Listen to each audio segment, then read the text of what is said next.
Bonjour à vous, bienvenue sur ma chaîne Chrissy News. Je suis ici pour vous faire parvenir la parole de Dieu à travers son serviteur Chris Dikuma Anna, à travers plein d'autres serviteurs de Dieu. Ici, nous allons plus nous attarder sur l'émission Kanguka. Oui, c'est une émission du pasteur Chris Dikuma Anna. Et Kanguka veut dire quoi? Kanguka veut dire réveillez-vous. C'est la langue parlée au Burundi. Désormais sur cette chaîne Chrissy News, installez-vous bien parce que nous allons vibrer au rythme de Jésus-Christ de Nazareth. Nous allons danser au son du Saint-Esprit. Nous allons vibrer. Nous allons nous réjouir avec les chérubins, les séraphins, les principautés, pour ne citer que cela.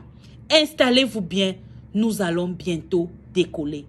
Je vous salue tous, chers auditeurs de l'émission Kanguka. Mon nom est Chris Dikuma Anna. Aujourd'hui, nous sommes mercredi. Vous allez suivre la première partie avec le serviteur de Dieu, Esdras Birangoza, et moi, je vais continuer dans la deuxième partie. Shalom. Une personne réveillée ne sort pas de chez elle sans prier, sans parler à Dieu. Quand tu parles à Dieu, ton esprit est en communion avec l'esprit de Dieu. Avant de faire quoi que ce soit le matin, avant de dire autre chose à Dieu, commence à rendre grâce à Dieu. Vous savez, dormir est une grâce et se réveiller en est une autre. Lorsque tu commences la journée par la prière, Dieu voit que tu lui donnes de la valeur parce que tu lui as donné la priorité. Tu aurais pu commencer par autre chose, les préparations de différentes choses, mais tu as choisi de donner du temps à Dieu. En fait, il veut être le premier à qui tu parles quand tu te réveilles et le dernier à qui tu vas parler avant de fermer les yeux pendant la nuit. Qu'il soit celui à qui tu vas attacher ton cœur quand tu te réveilles et quand tu te couches le soir. Lisons dans Psaume chapitre 16, verset 11. Il est écrit: tu me feras connaître le sentier de la vie. Il y a d'abondantes joies devant ta face, des délices éternelles à ta droite. Pour que tu puisses connaître les sentiers de la vie, cela demande le discernement. C'est l'Esprit de Dieu qui est capable de te faire connaître le chemin sur lequel tu dois marcher, la voie que tu dois suivre. D'où l'importance de prier et de demander à Dieu de t'enseigner à connaître le sentier de la vie pour ce matin. Dans la vie, il y a beaucoup de sentiers, beaucoup de chemins, mais Dieu en a choisi un pour toi. Pour les problèmes que tu as, les défis que tu as, le diable peut proposer des sentiers qui semblent être plus intéressants car ça te fait atteindre l'objectif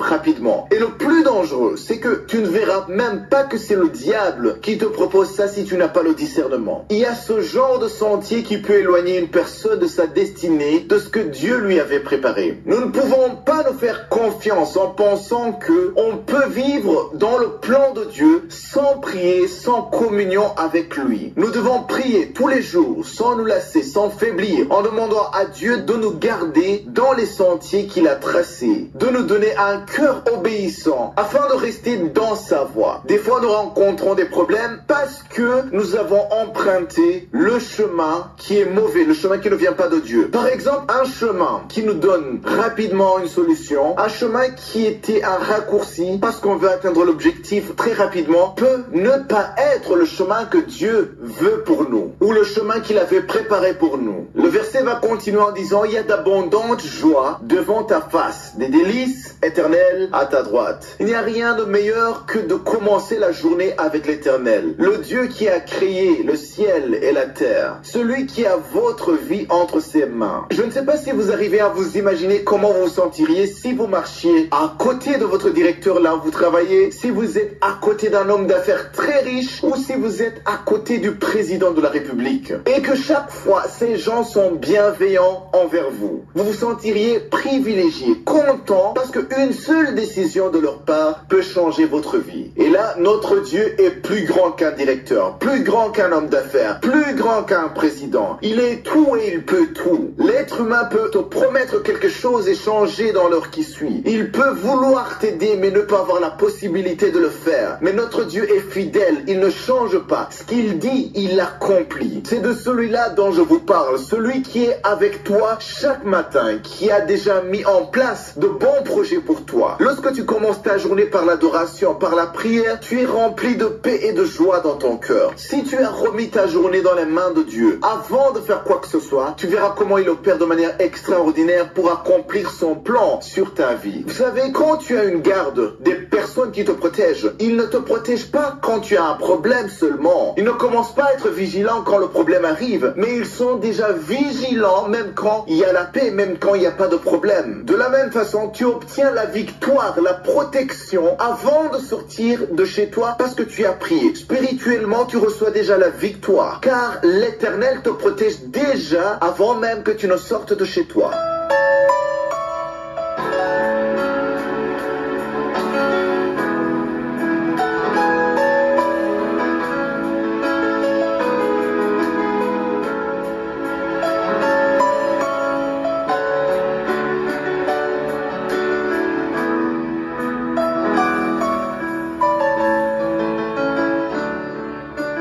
Nous sommes maintenant dans la deuxième partie, c'est-à-dire le moment de l'enseignement, et nous continuons avec l'enseignement, le commerce des prophéties et des miracles. Comme je vous l'ai déjà dit, le commerce dont il est question ici n'est pas uniquement lié à la prophétie et au miracle, mais c'est tout don du Saint-Esprit qu'on est censé offrir gratuitement et qu'il ne faut jamais exiger de l'argent avant de l'exercer. Je me suis beaucoup adressé aux chantres, aux musiciens. Si le Saint-Esprit vous a donné un don, il faut donner ce don gratuitement. Si tu es invité dans un concert pour chanter, pour louer, pour amener le peuple de Dieu dans la louange et l'adoration, il ne faut jamais demander de l'argent, il ne faut jamais signer un contrat pour chanter pour le Seigneur. Aujourd'hui, on signe un contrat et on discute et on négocie. Il y a un manager qui est là pour négocier sur le contrat exactement comme ça se fait dans le monde. Ça ne doit pas se faire comme ça avec le don du Saint-Esprit parce qu'il faut donner ça gratuitement. Et vous qui allez dans les concerts, je vous l'ai toujours dit, n'allez pas comme des bébés spirituels, allez comme des chrétiens qui sont mûrs spirituellement, sachant que si vous bénissez spirituellement, vous aussi vous devez les bénir avec vos moyens. Et si vous dirigez une église, vous invitez un musicien par exemple que vous connaissez qui a un don exceptionnel de louange, d'adoration, il vient dans votre église et vous passez des moments agréables d'adoration, il y a la visitation, Dieu vous bénit. Et ce que j'ai remarqué, les chrétiens ou même les dirigeants des églises, ils aiment dire que Dieu te bénisse mon frère, que Dieu te bénisse ma soeur. Et c'est bien de bénir un frère qui vous a béni, c'est bien de bénir avec vos paroles une soeur qui vous a béni, c'est très bien, mais ne vous limitez pas là. Si vous avez des moyens, bénissez le frère, bénissez la soeur, parce qu'elle aussi, elle vous a béni. Ne vous contentez pas seulement de dire que Dieu vous bénisse. Si vous avez quelque chose, ça ne demande pas beaucoup d'argent, ça ne demande pas beaucoup de moyens, mais c'est un principe divin. Paul dit, je vous ai béni spirituellement. Est-ce quelque chose d'extraordinaire si vous me bénissez avec vos moyens, parce que c'est un principe divin. Si tu es un enfant de Dieu, tu vas dans un culte dimanche, il y a les chantres qui vous bénissent, vous êtes tellement bénis, il y a une présence extraordinaire de Dieu pendant la louange, l'église est bénie, les démons fuient, il y a la présence de Dieu et les cœurs sont préparés à recevoir la parole de Dieu. Et si tu as le Saint-Esprit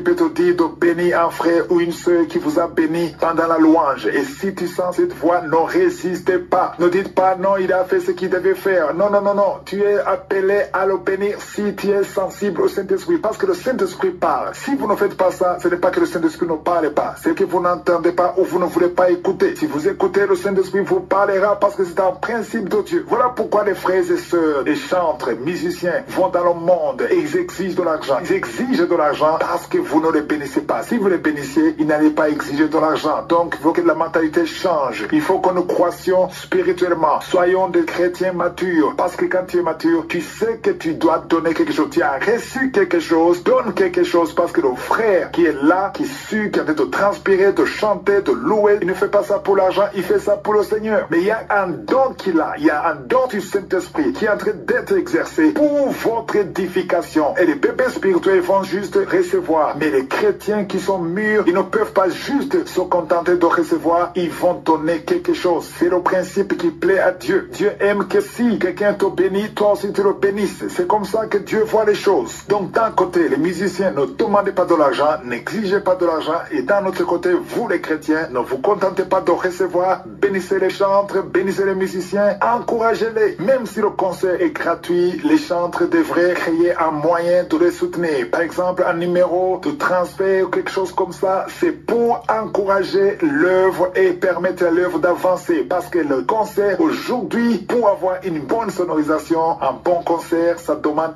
beaucoup de moyens. Et comme nous allons le voir, ce ne sont pas les païens qui doivent soutenir l'œuvre de Dieu. Ce ne sont pas les païens qui doivent soutenir le concert, mais ce sont les enfants de Dieu. Lisons dans 3 Jean. Il n'y a qu'un seul chapitre. La 3e lettre de Jean, si vous lisez au verset 6. Ici, Jean s'adresse à Gaius. Il est en train de parler des choses très importantes. Le verset 6, il parle des serviteurs de Dieu qui sont venus. Il dit lesquels ont rendu témoignage de ta charité. Il parle de la charité de Gaius. En présence de l'église, tu feras bien de pourvoir à leur voyage. Il demande à Gaius de pourvoir à leur voyage d'une manière digne de Dieu. J'aime beaucoup cette partie, d'une manière digne de Dieu. Donc en soutenant les serviteurs de Dieu, tu le fais pour la gloire de Dieu, d'une manière digne de Dieu. Verset 7, il dit, car c'est pour le nom de Jésus-Christ qu'ils sont partis sans rien recevoir des païens. Les serviteurs de Dieu, les chantres, les musiciens doivent être soutenus par les chrétiens nés de nouveau et non pas par les païens. Pourquoi ils vont chez les païens? Parce que vous ne les soutenez pas. La parole de Dieu demande que les enfants de Dieu, les chantres, les serviteurs de Dieu soient soutenus par les chrétiens et non par les païens. Si je suis le vœu, je vais continuer d'en parler dans quelques cas de domaine. Soyez tous. Nous sommes arrivés au terme de cette vidéo. J'espère que vous vous êtes bien régalés. N'hésitez surtout pas à donner votre vie à notre Seigneur et Sauveur Jésus-Christ de Nazareth, car il est l'alpha, il est l'oméga, il est le commencement, il est la fin de toutes choses. Shalom.